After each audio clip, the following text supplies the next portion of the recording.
Hello my Facebook friends, how are you? It is Elda here. It has been a while since I've come on here live. I've been kind of busy. I was in Canada for a couple of weeks. Did no meal prep there, but did get my workouts in. Didn't eat as well as I would have liked to, but that's okay. I am back on track, and today is my meal prep, which I'm getting done a little bit late. But that's okay. I have gotten my gluten-free tortillas already done. I will have those tonight with some shrimp that I will cook up. And then the other part of those I am gonna put in the stew that I'm doing, which is a chicken tortilla stew.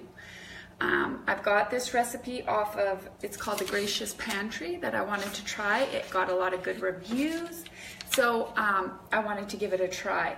It looked really good. The only thing is it does call for some corn, which I don't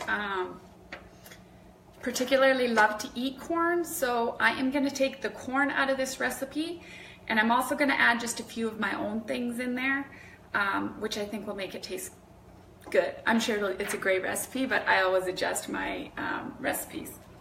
So anyways, first thing is I defrosted some of my chicken.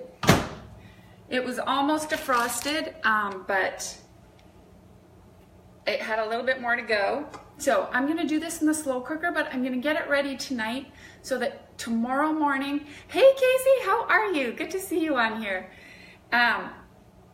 I'm gonna get it all ready tonight, throw it in the fridge so that tomorrow morning before I go to work, I just put it in my Instant Pot for, it says for 8 to 10 hours, I'm gonna do 9 on low. When I bought my Instant Pot, I was very leery about leaving my house with something on, but I got over that very quick after I did a few test runs, and I realized it was safe. So anyways, I use mostly the slow cooker method on that, but I also do like the pressure cooker. Pressure cooker is really good for bone broth in there if you want to do bone broth. Anyways, back to the recipe.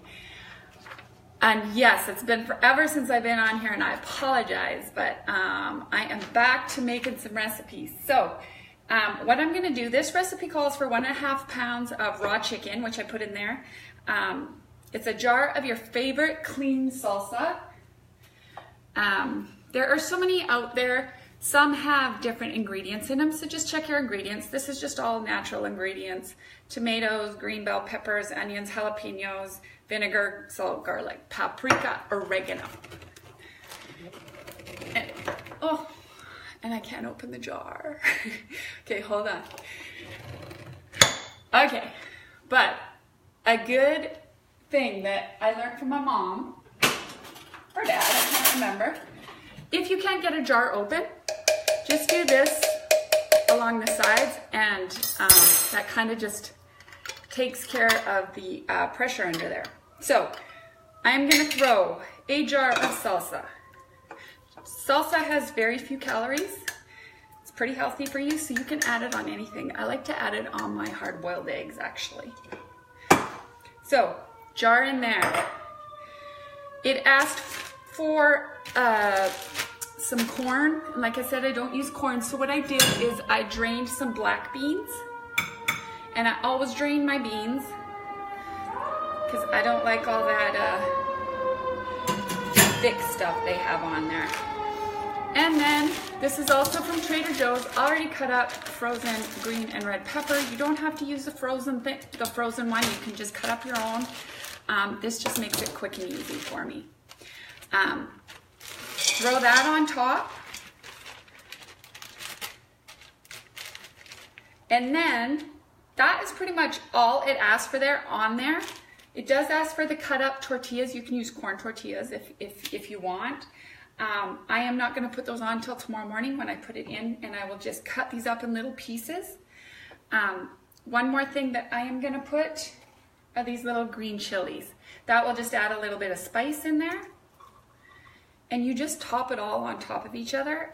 How easy was that?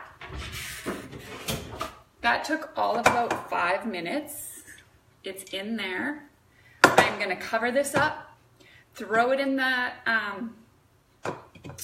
fridge, and then tomorrow morning before I go to work on my Instant Pot, 8 to 10 hours for on low, and I will have dinner when I get home tomorrow. So I'm also gonna add a few more spices in here. As you know, actually, you know what I'm gonna use? And here are my messy cupboards again. This taco seasoning mix, I think I'm gonna try this, a little bit of this in there. This one, that's another thing you have to check your ingredients on, are the mixed taco seasoning mix, because they have a lot of extra stuff. This one is very clean. I buy it at Trader Joe's. So I'm just gonna put a little bit of that in there too. Then, tomorrow morning, I will put a few of these in there and then put it in the oven. When you take it out, you can top it off with a little more salsa, and maybe like you could use Greek yogurt, or I have coconut yogurt that I sometimes use, but I try to limit my dairy, so some things I will have. I'll have some butter and stuff, but I like the coconut yogurt, so I will use that. And then it says to put some olives as a garnish. I think I will just do maybe some salsa and some homemade guacamole, and just put that on top. And then there is my stew, and it is all done. Hey Teresa, how are you? Hello from Ontario, Canada. Hello. I was just in Canada, but I was in Vancouver. And that is it. What I'm making next, I will show you, and I will let you know how they turn out. It's a brand new recipe from my new cookbook called Run Fast, Eat Slow, and it's superhero muffins. A lot of really good ingredients in those, and good for a quick snack that you can just throw in your lunch bag and have as a midday snack, or when you come home from work, when we're usually most hungry, or I am, that's when I always want to eat everything, so it's a good time to get a little snack.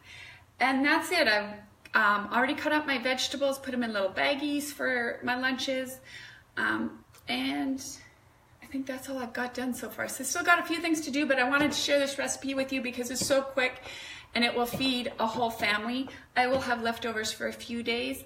And then my other two recipes I have planned are pineapple chicken burgers, and the other one is a lazy cabbage roll. All right, so hey Terry, how are you? Gosh, it's been a long time. Good to see you on here. Thank you guys all for always supporting me, always coming on here. I really appreciate it. And I know I haven't been on here for a while, but I will get back into getting on here as much as I can. All right, thanks again. And also my gluten-freers, these are the best recipe for gluten-free tortilla wraps. I will tell you, they're very delicious. And that's it. So everyone have a fabulous Sunday. There's still, it's very beautiful here in San Francisco, nice and sunny. A little bit chilly out, but that's okay. I like it that way. Anyways, oh, thank you, Terry. How sweet of you. Anyways, enjoy your Sunday, and I will definitely post a picture tomorrow of how this turned out and if it was good, because I've never tried the recipe, and I'll post a picture of the muffins as well. If anyone wants a recipe, just let me know and I will share those with you. All right, happy Sunday, guys.